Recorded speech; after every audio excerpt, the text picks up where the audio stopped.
been a fat minute, whole 2 years since we've done this, and we thought we'd get back into it. Well, I thought, but someone didn't want to do it until I peer pressured you into it. So we're gonna set this stuff straight here. Our lives, all of our lives, have changed dramatically. Alex got a new job. I got a new job. You still live in Alaska. Yeah. You've moved like 3 different times since we've done the last podcast. Yeah. So, but now Still we're in the same here, state though. and it's going to be a little different. We're not always going to be together. It'll be either a two-man group, or if anyone really truly wants to, we'll just do a one-man show. Doesn't take much, but we do want to put out some NBA content for you guys. So now we're gonna get started just with a quick recap of the first week of the NBA. Tuesday's matchups, we had Knicks versus Celtics, Timberwolves versus Lakers. The Celtics came on top. Actually kind of beat the crap out of the Knicks for the first game of the year. Cat kind of struggled.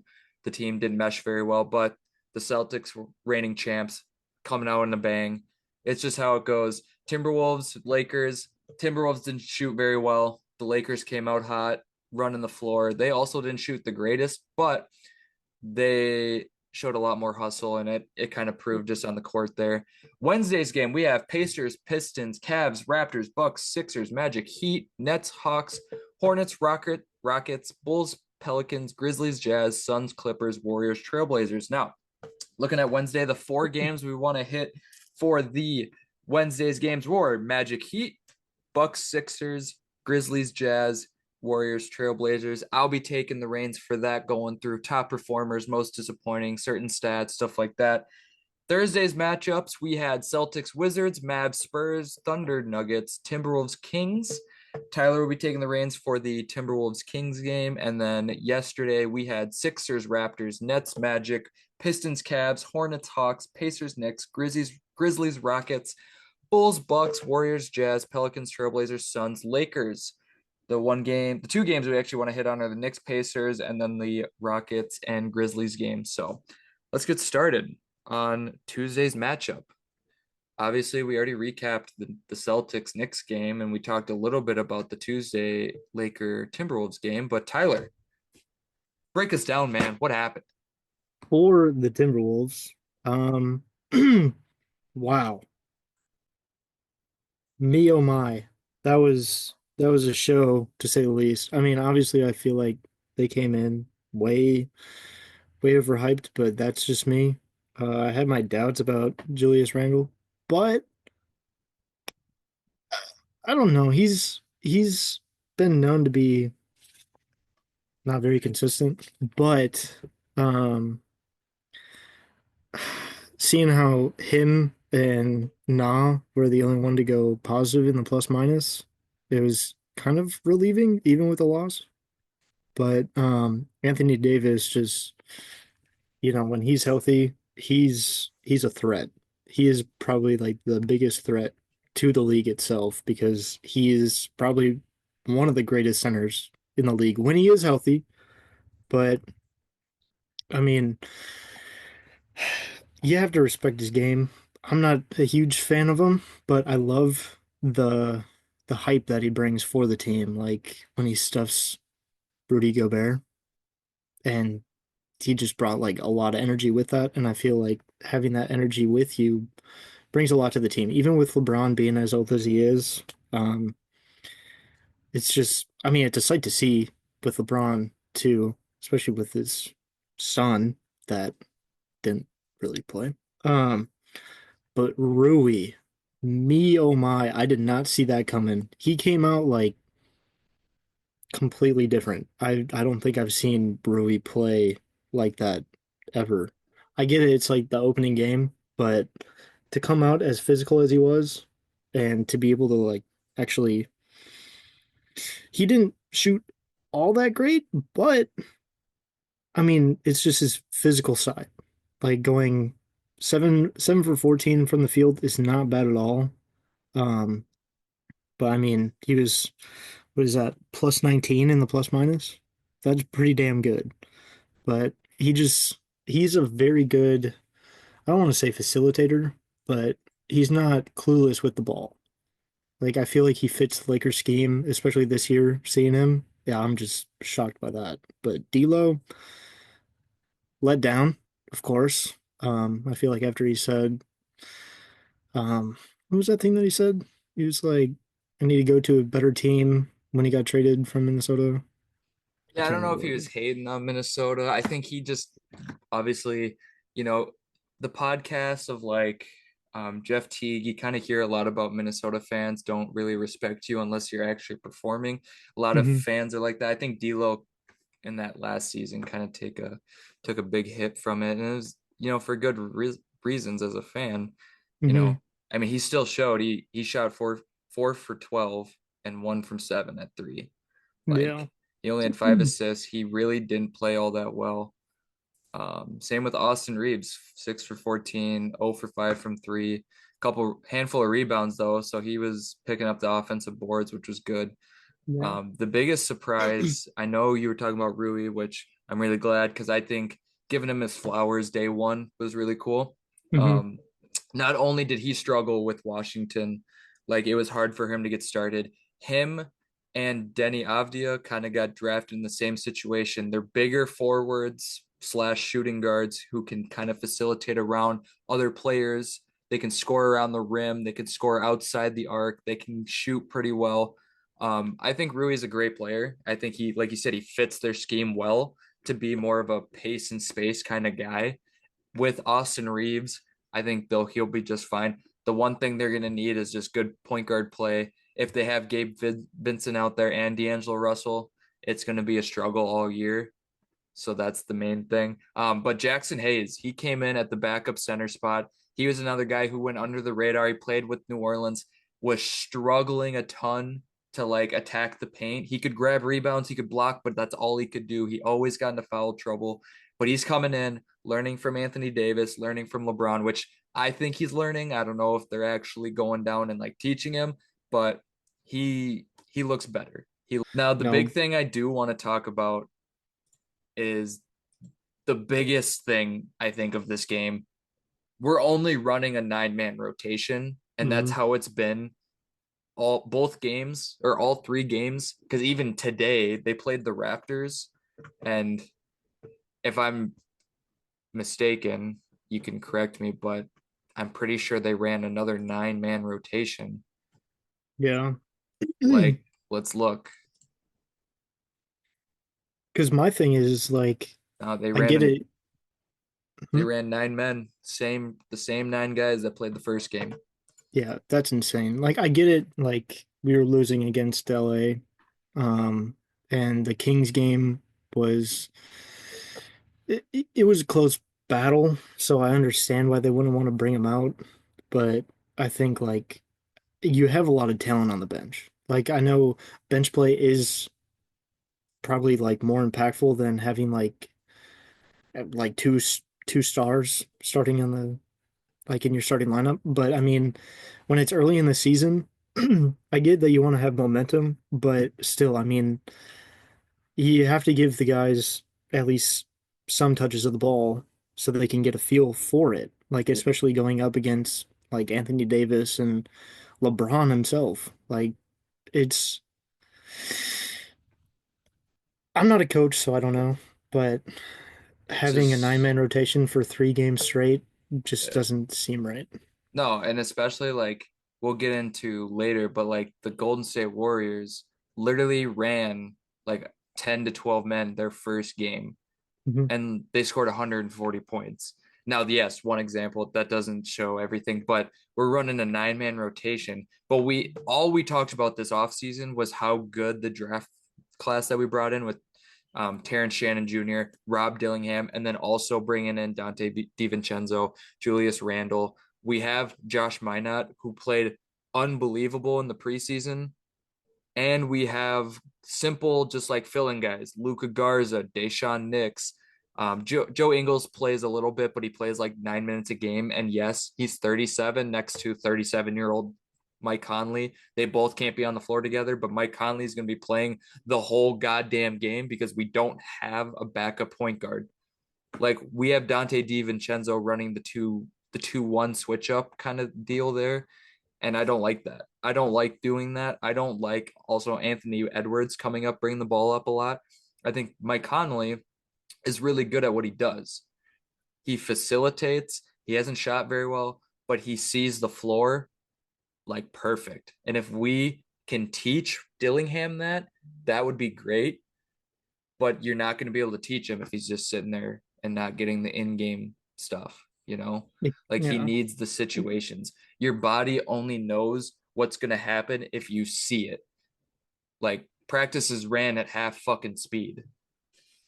So I don't know. It just that's just frustrating why we have all this depth and then we're only playing a 9-man rotation. So yeah. I don't know. It's early in the season, so I mean, I understand why, but like at the same time, it's like it's better to have them in early rather than when you're going down the stretch and like say you're struggling for a play-in spot. Are you still not going to play them? They haven't played like all year. All they've played like 5 games, but now you just like, well, now their whole year is wasted. yeah. And So injuries is a big thing. You don't want injuries to be wished upon a team. And if that happens, the young guys aren't going to be ready because they just don't got any play. So exactly, buku bananas, but buku bananas. whatever. I don't know. I was still impressed that I like that Alexander Walker is actually coming out and proving himself like he did. I think he played pretty well last year in the playoffs, and now even for like the start of the season, he is like that good. Like I guess I don't know if you'd want to say like six man, but he's good coming off the bench because that's Nas's spot. Nas is the six man, Yeah, obviously, but he's like the eighth, ninth man in the rotation, but he's a 3-and-D guy. He plays good defense. He can shoot the three a little bit. He can drive to the lane. Like he's a good all around basketball player. yeah. Let's jump ahead a little bit onto the Wednesday game. So the 4 games we wanted to highlight. The first one I want to hit is the Magic Heat game. Now, reason why I'm super excited about this game is because me and Tyler both agreed that the Magic are going to be nasty this year. I think their defense is very strong. I think they have great pieces that surround each other very well. They have a young star, Paolo Banchero. They have a couple younger guys who are coming in their own with Franz Wagner, Wendell Carter Jr., Jalen Suggs, Anthony Black. And then they got some vets, man. And I'm telling you this right now, the vets is where you're going to take that next step. You have Jonathan Isaac, Cole Anthony, Gary Harris, even and then the biggest one, and I totally forgot about this guy, but Kentavious Caldwell Pope. They signed Kentavious Caldwell Pope on a deal, friendly deal actually, to be that like key center point of shooting the ball and playing defense. He didn't shoot very well against the Heat. He went 0 for 5. But to me, man, they look strong. They look fast. They look ready to play. They are hungry. They made the play-in tournament. They furthered along as much as they could. Unfortunately, their torch just kind of, was too bright at the start, burnt out a little bit at the end. I think they're going to come in and be a 5, maybe a 4 or 5 spot in the East, maybe even a 3 spot. I don't see them being a 2 or 1, but I Mhm. think they'll compete. And it's weird because we don't see the Magic compete ever. No. And they haven't been competing since Dwight Howard left that team. Like I played NBA Jam with Dwight Howard. That's how long it's been. But no, the biggest thing too about this game that I wanted to talk about is the Heat. The Heat played horrible. Absolutely horrible. They shot 39% as a team from the field, 32% from three, 76 from the free throw line, which whatever, but 41 rebounds compared to the Magic's 57. They didn't turn the ball over that much, which I like to see, but the big glaring thing is that this happens every single year. Jimmy Butler does not play well or does not try in the regular season, and he tries to compete in the playoffs, and it's annoying. Like why are you not putting in your full effort throughout the whole season? And I understand load management, but like, dude, just show up. to show up. It's the first game of the year. Don't you want to prove a point? Yeah. But yeah, they shot horrible. They got out rebounded. Jimmy had 3 points, shot 1 from 8 from the field, which might be just being a box score type guy that I am. I didn't watch the game. He might have just had an off night. Cool. Don't have an off night. Be better, Jimmy. Bam Adebayo played just fine. They're also their big thing that's going to hurt them is their guard play. They have Tyler Hero and Terry Rozier, Scary Terry. and they have Duncan Robinson. Those are three guards who can't guard a kindergartner. So I don't know what to tell you. It's a good thing you have a center who could guard the point guard position, but if you don't have a point guard to guard anyone else, I don't know what to tell you. That I'm gonna keep that short and sweet. The Magic, we're super excited about. Like I said, they're young, Hmm. ready to go. Looking at the next game, I want to look at the Bucks 76ers game. The reason why I want to look at this game is because Joel Embiid and Paul George did not play. Paul George obviously coming off injury. I understand. Joel Embiid, I don't know what the whole thing is. Might be load management, might be injury. I don't know. But he didn't play at all this week. And I always get into arguments because I think the 76ers are a great team. And then I have someone, aka Alex, coming at me saying, yeah, they might be great, but they haven't done anything. You're right, they haven't done much, but they they have good pieces. This team can succeed. But if you don't play, then what's going to happen? You're gonna Joel, have Maxi run the floor, just like how he has been doing, but that's only one man. It's like I it's don't know. hard. And even Maxi, he shot 10 for 31. He took 31 shots because they have no one else to take shots. Another thing that's a big, like, hello, they can't shoot the three. They got rid of Buddy Hield. That's a big, uh-oh, we just lost a three-pointer. Let's bring in Kyle Lowry. Did that last year. He can't shoot the three. He was historically horrible from three last year. Caleb Martin and Eric Gordon.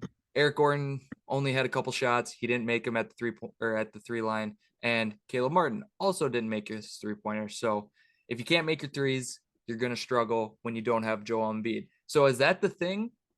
Is Joel Embiid that important to this team to carry them to wins? Because right now they don't look very good without him. I don't know. They got Andre Drummond. Yeah, Andre but he Drummond can't is he coming. can't score. Well, I mean, He you can don't need off him of to score. You just need to you need to dish him like you need to treat him like obviously Embiid. they need someone to score because they just need to compete better. I think they just need like a better. They need to get Eric Gordon out of there. That's what they need to do. Well, But I think the main thing is just because PG's out. I mean, Eric Gordon only played 22 minutes, so your starting 3/4 was Caleb Martin, and then your starting center was Andre Drummond, which is great. I love Drummond. I think he's a great basketball player, but that's that's tough.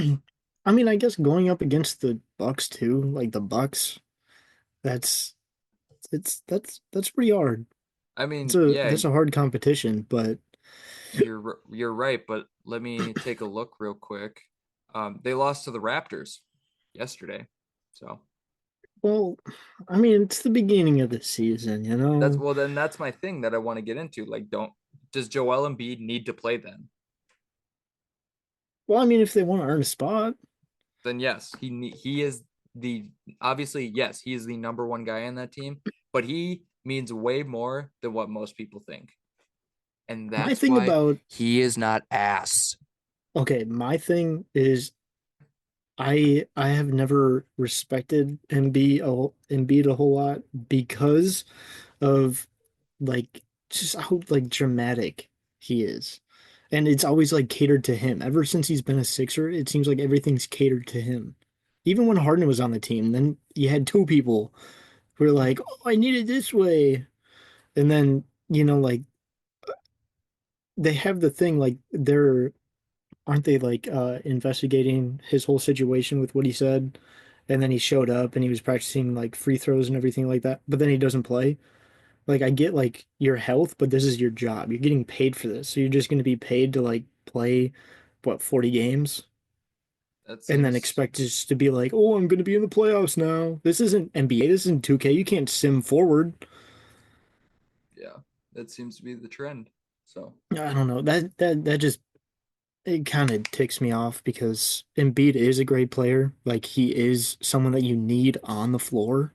And I get like your health is important, but winning is just as important. Like you want to avoid doing like being involved in the play-in.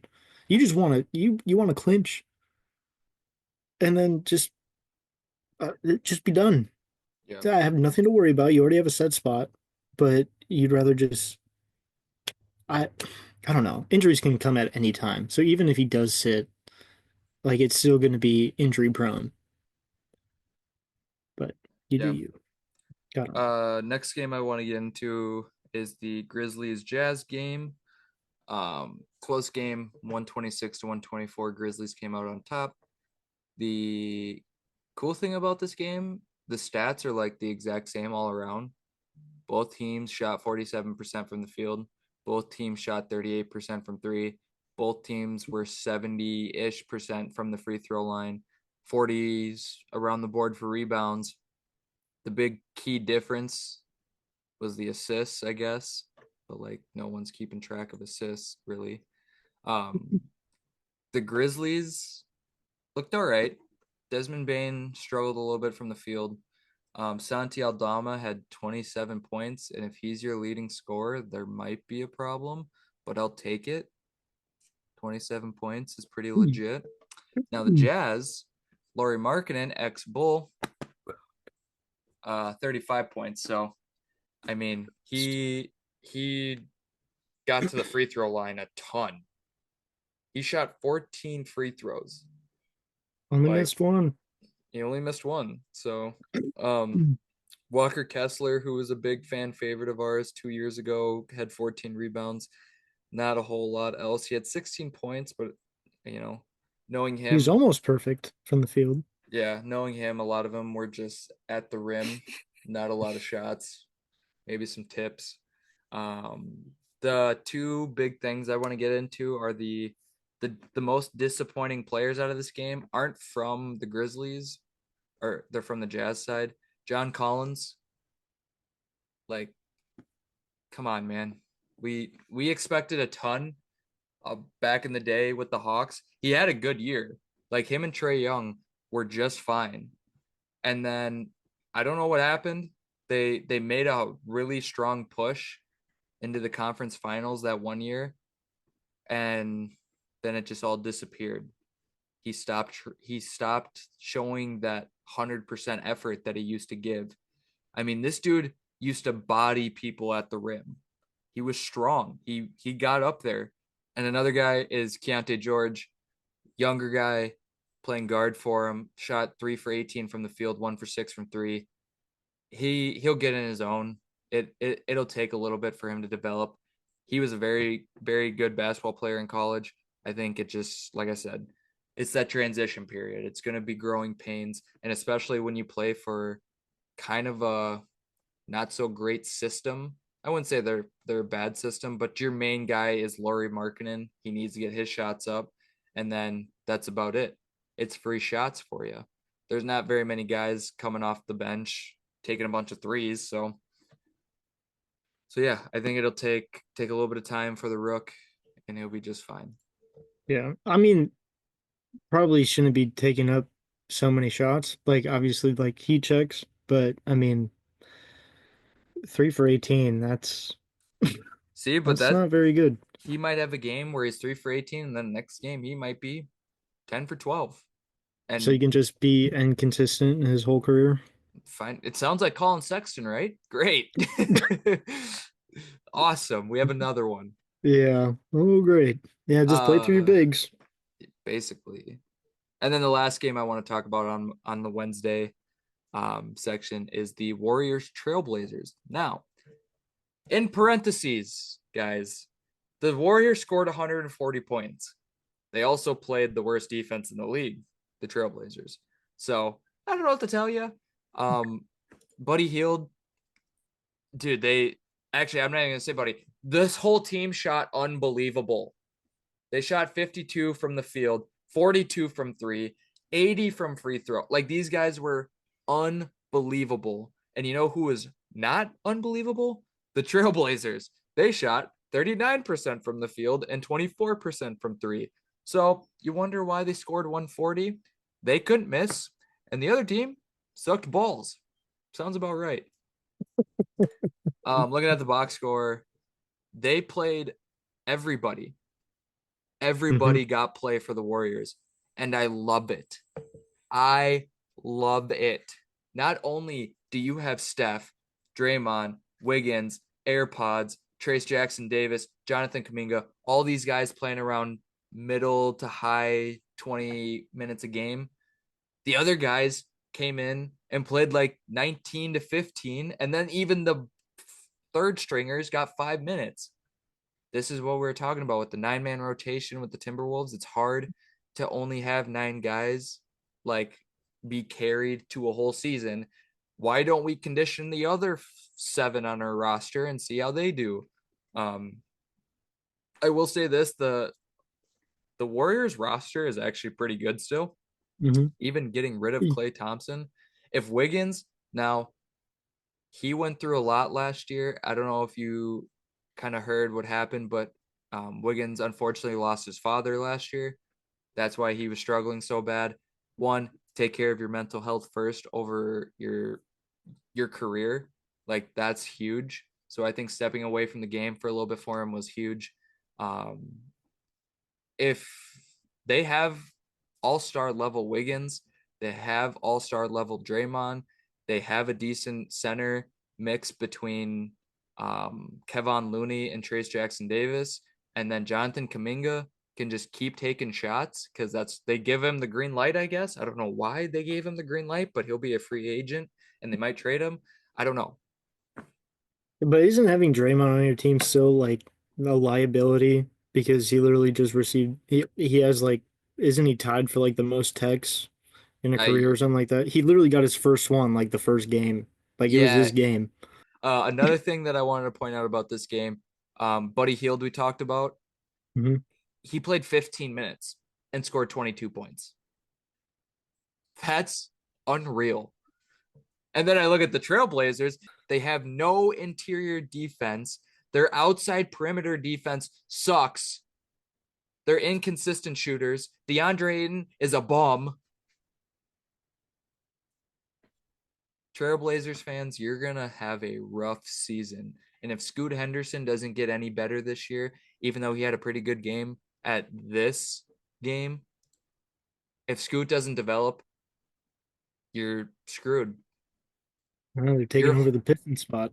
your whole future was pushed on Scoot Henderson right now, and he hasn't performed. He'll perform down the road probably. And then Anthony Simons, who you've decided that you wanted to keep, even though he was on the trade block like 6 different times. Cool. And then you traded for DeAndre Ayton. What is happening? Everything just went to hell as soon as Dame left. This roster sucks. Uh, cool. Yeah, That's it. not I much got to my say rant. about that one. Yep, not much to say about that one. That one's just that speaks for itself. Yep. Take over, T. All right. Which one? Which is next? The freaking.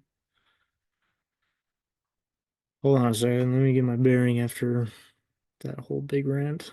Was it Thursday? Yeah. We wanted to go through Thursday's games, which were, I think, The Kings and Timberwolves. I think that's the only one from Thursday. yeah, Kings, Timberwolves, and then yesterday's games. Yep, I Um, got I got those. I got those. okay. So fun. I will start off with Julius Randle. I was not a fan of that trade. As soon as I heard that he was coming here, I was like, I don't see why he won't add anything. Man, the Kings game proved me wrong. Um, 33 points. He was doing he was just taking life by the balls in that game. Like it was stellar to watch. Like I know he's not very like the most consistent person, but I mean, he kind of put that team on the back because Ant, don't get me wrong, I'm a big fan of Ant. and I know he kind of helped us seal the win, but Julius Randle took that game by a long shot, in my opinion. Um, Naz Reid also played a good role, so I think like our big men are doing very good. I think the Wolves still need to, do something with their backcourt, but that's when they need to start putting in the rooks, start bringing in the bench so they can actually get the feel. Because if you keep like Naz Reid and I don't want to say Rudy, um, but if you have like Naz Reid and Randall out there at the same time, I feel like it would benefit the rookies a lot. Um, Malik Monk kind of got under my skin a little bit personally because I feel like he was getting hyped for no reason. He was trying to be a big tough man when you only go out there and score 17 points, but leave that to your all-stars like Murray and Sabonis. Murray put on a three-point shooting show. Like he was scary every time he touched the ball. I feel like that's no different than really any other season. That's just me. De'Aaron was kind of disappointing.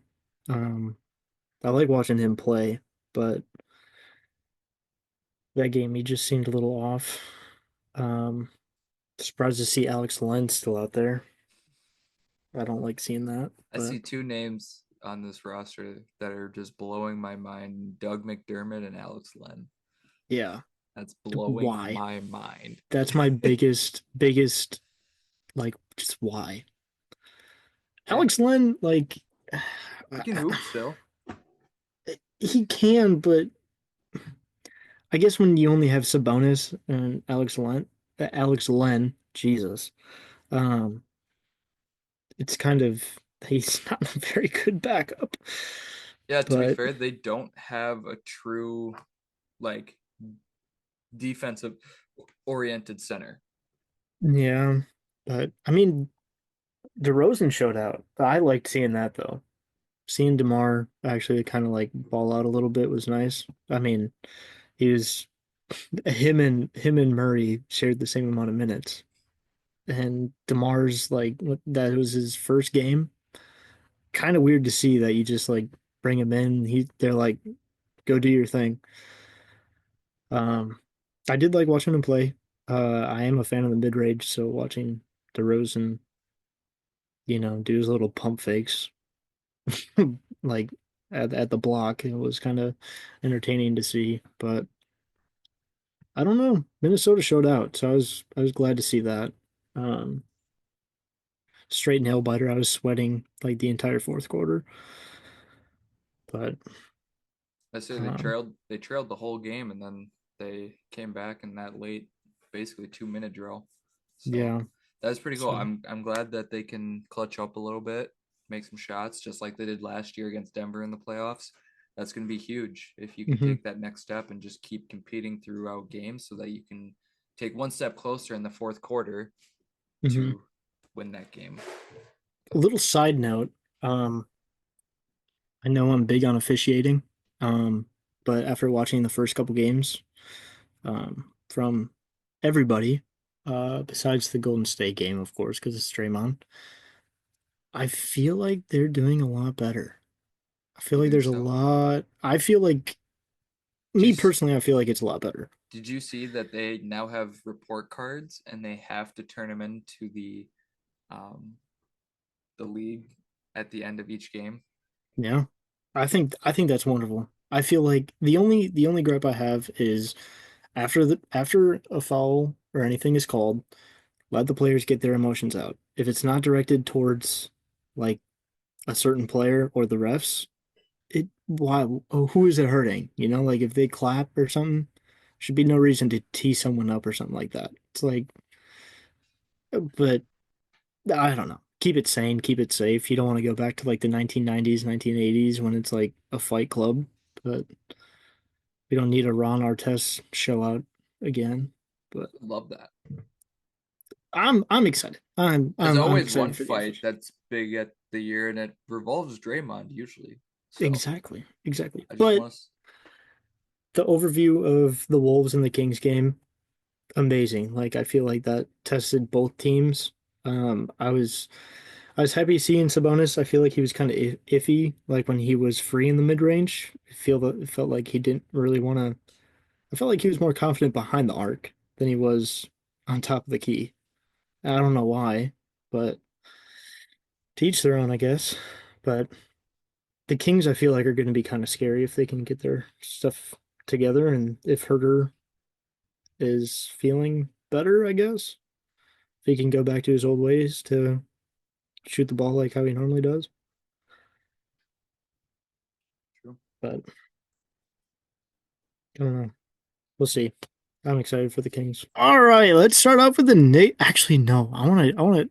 We're gonna do the Grizzlies and the Rockets because I want to save the Grizzlies and the Rockets. Dun dun. Um. So that game, man, is Fred Van Vliet. Is he a good key, a new addition, if you may, to the Houston Rockets? I think so. Me personally, I think so. Then they have Sengun squad. Is it Sengun? Yes. I don't really know. Obviously you have Green there still. Dylan Brooks. That this has to be a record. 18 points. I mean, it was pretty. No turnovers. Come on, what are they smoking over there in Houston? Smoking fat doinks with the Amish. Apparently, because good googly schmoogly, 128. Um, that's pretty. That's pretty impressive. Honestly, I'm impressed with how they played. Maybe not having Green go 8 for 21, but he got the most points on the team, so I guess it counts somewhere. But Dylan Brooks got the second most. So I mean, that's impressive in itself. I don't know. I'm blown away by the villain himself do that. Yeah, it looks Um, like they shot the ball pretty well just as a team. yeah. And then they spaced it out pretty good, it looks like. Um, Taking a look at the Rockets, Jabari Smith had 14, Brooks had 18, Sengun had 16, Green had 22, Fleet had 16. That right there is your starting five in the double digits. So that's Yeah. great. That's awesome. Amen Thompson had 9, 5 for 5 from the free throw line. He seems to be looking a little bit more comfortable. Him and his brother, Asir Thompson, that plays for the Pistons. Um, and then their bench is pretty deep. They just had a high draft pick in Reed Shepard. They have Hmm. Cam Whitmore, Tari Eason, Jock Landale, Jayshawn Tate. Like they have a pretty decent bench. And if they can keep up with the high paced, high tempo type team throwing up a bunch of shots, they'll be fine. Because they have shooters. Hmm. It's just inconsistent shooters. They have Brooks, they have Green, they have Vliet, they got Thompson. Vliet's a little more consistent. He's that vet guy. He's that PG who's going to facilitate, find the guy open, maybe drive the lane a couple times, create space. He's not a big dude. He's very small, but he's built. He's strong. Um, the big guy that I think is the main key piece to this team right now is Sengun.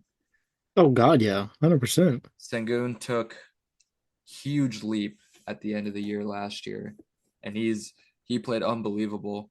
Um, if he just keeps developing, he'll be a top 5 center in the league, maybe top 3 center in the league, and then they won't have to chuck up shots. They'll give it to him down in the post. The Grizzlies start 1-1 on the season. Marcus Smart came back into the lineup. Zach Edey, who's a just, obviously Big Ten Player of the Year last year, college National Player of the Year last year. He's huge specimen at 7'4".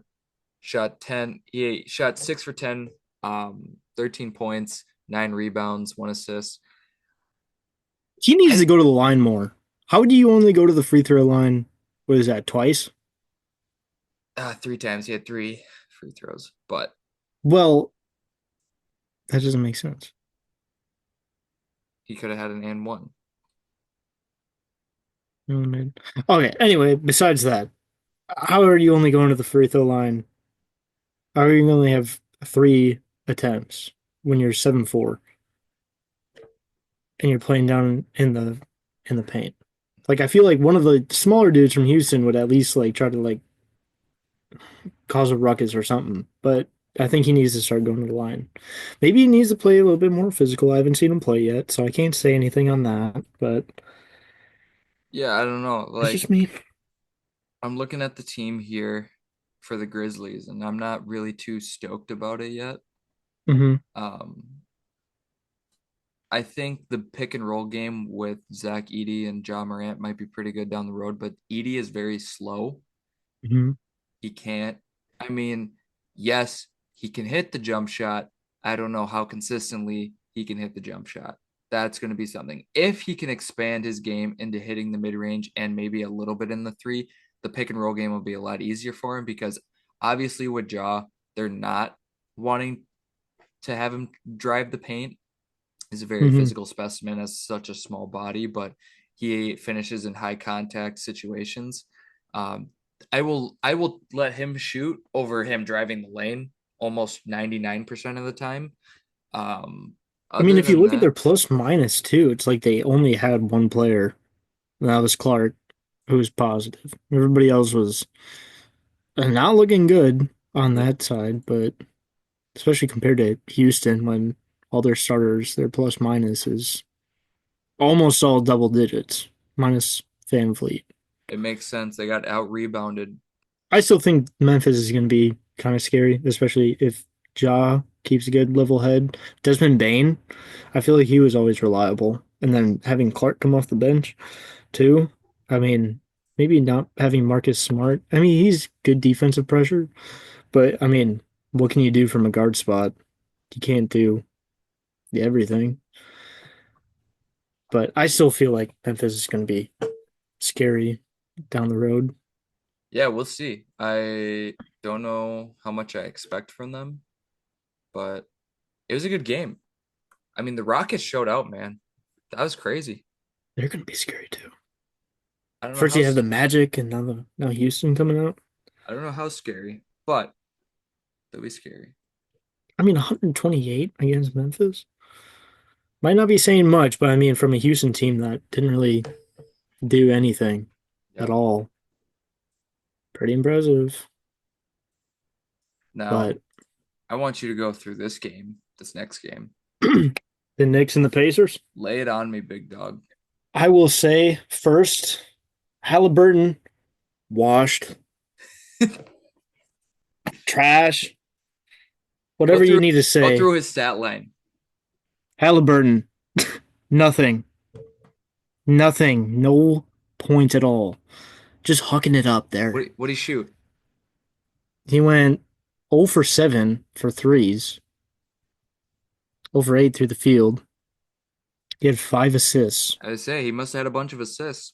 Not really. 5. He mu- No, did he have a bunch of rebounds? He must have been playing the boards. no.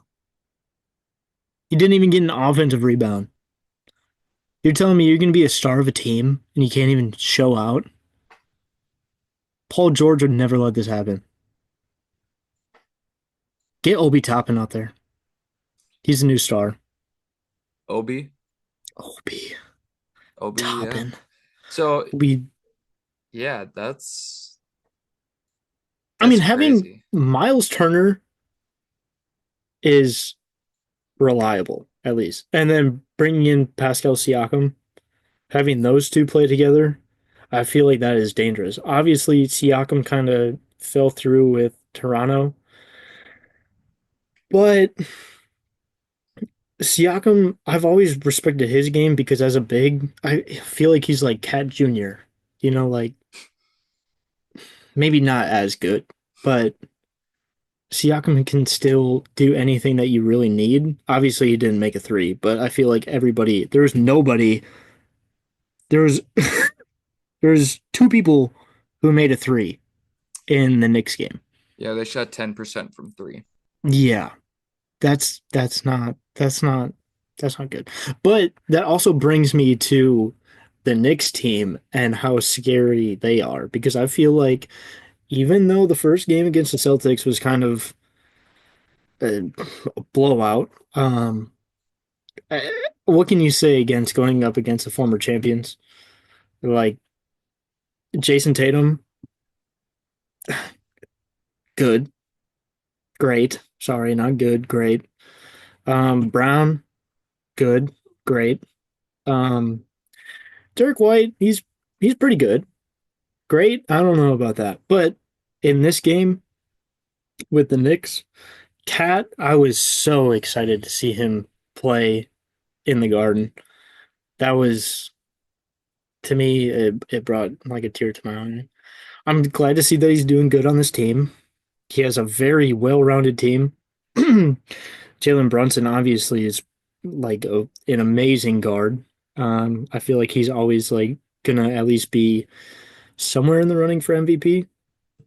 Josh Hart, I feel like I like Josh Hart's game, but I feel like he might be a little wish-washy. Um, and then bringing in Anunoby.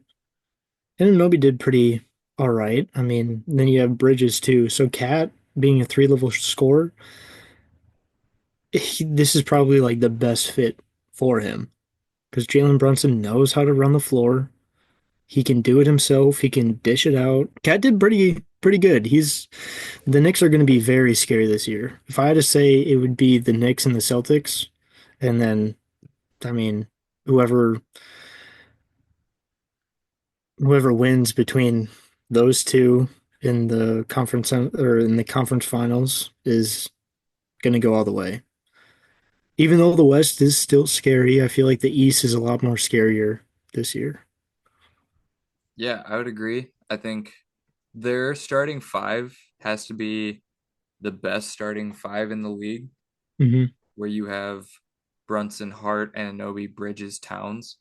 If Bridges can stay consistent in his shooting, which everyone has seen the videos of his jump shot now being horrendous to look at, but if it falls, it falls. Who cares? So you have Towns who has that atmosphere, the coaching, played around Ant and everything like that. And then he comes to the Knicks, where Jalen Brunson was the man that the Knicks ran through. Like he he's the floor general, and now you bring in Cat, someone who can score a lot more efficiently than Julius Randle could. You have a whole lot more options, and I feel like the space that is created with those two alone is probably unbeatable, in my opinion. Like that's probably the best outcome for both Brunson and Towns because they can operate themselves. So then you have three other people who are just like gonna be there for outlets or oops or something like that. So I think the Knicks are gonna go like probably I don't want to say win, but I feel like it's gonna be the odds are in their favor. Yeah, they're contenders this year. I totally agree. Pacers And not so much. Pacers no. I think the Done. Pacers can compete. It's just I don't know. They have pieces that need to take that next step. Like their bench in general with Obi. Get Um, Matherin out there. Now, I think that's also a problem. They have all these guys. So let me just go through some of these names: Pascal Siakam, Aaron Nesmith, Miles Turner, Tyrese Halliburton, Andrew Nemhard, Benedict Mathurin, Obi Toppin, Jarris Walker, T.J. McConnell, Isaiah Jackson, Ben Shepherd. That's 10 guys right there, 11 guys that need to play, and a lot of them need certain play styles for them to work. TJ McConnell's Swiss Army knife, he can kind of fit in any system. Obi Toppin, a little bit the same. He's more of that, go up and get it type guy, like, grab the rebound, grab the offensive rebound, go slam it down into the paint. Like, he's not much of a shooter, but I think they have guys who are good, but need to take the next step in Mathurin, Nemhard, and Neesmith. And right now, it's just too up and down. So yeah, that's the recap. Taking a look at today's games. Um, Clippers Nuggets played. Clippers won 109-104. Can we They talk about the Nuggets Oh, we didn't talk about the Nuggets. and why they are so booty cheeks? They're 0-3 right now. Why are they booty cheeks? So I saw something about them just being old. And it's just, I don't know, dude. It's just stupid. They're not Old? old. Yes, they have Russell Westbrook. That makes him older, but they're not old. Michael Porter Jr. is what, 26? Nikola Jokic is 30. Aaron Gordon's 29. Jamal Murray's 27. That's not old. LeBron's still playing, and you're gonna be like, "Oh, I'm old. I can't shoot a basketball." Yeah. Fucking get out of here. A couple young guys, Julian Strother and Peyton Watson, who are developing. Right now, their bench is weak, and their only main piece of their bench is Russell Westbrook. And we know kind of what happens when you have Russell Westbrook. Like tonight, he shot 0 for 8. Yikes! Did you see his Ow! first shot as a Nugget? It was a straight air ball. It didn't even hit the net. Like, brother, So come on. we're getting Lakers Russell Westbrook right now, huh? Oh, God, let me take this pull shot and hit the fucking side of the backboard. That was crazy. God. That was crazy. So yeah, they start 0-3 this year. They'll be fine. They're the Nuggets. No, It's no. it's the first week. Give I them a don't break. care. All right, that concludes the first episode of the Hot Corner podcast in 2024. I don't know who's doing the next one. We'll have to find out, right? We don't know what's going on. We're just out here so we won't get fined. We Do just you have an out. Oriole on your arm? That's when I got. Oh, that's when I got On stuck your in arm. Baltimore. Is that a What? cardinal? Ah! See, I'm just a bird man. Pew pew. Tuesday, Tuesday. Birdman, Birdman. What's up, brother? All right. Peace.